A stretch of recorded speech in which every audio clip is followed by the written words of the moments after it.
Title: The Wise Jungle Birds. Once upon a time, in a lush green jungle, there lived a group of colorful birds. These birds were known for their wisdom and love for learning. They spent their days flying through the forest, exploring new places, and sharing their knowledge with each other. One sunny morning, a young bird named Benny found a strange, shiny object hidden under a pile of leaves. Curious, he picked it up and brought it back to the group. They all gathered around to examine it. It was a small, shiny mirror.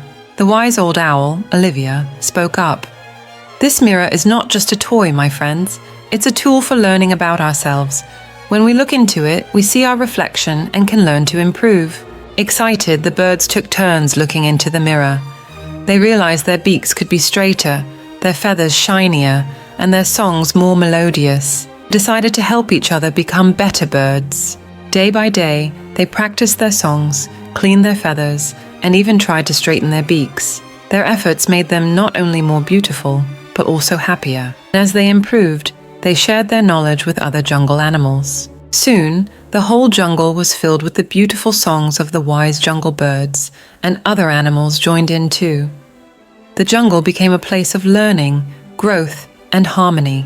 And so, the jungle birds taught us that learning and self-improvement can bring beauty and happiness to our lives and to the world around us.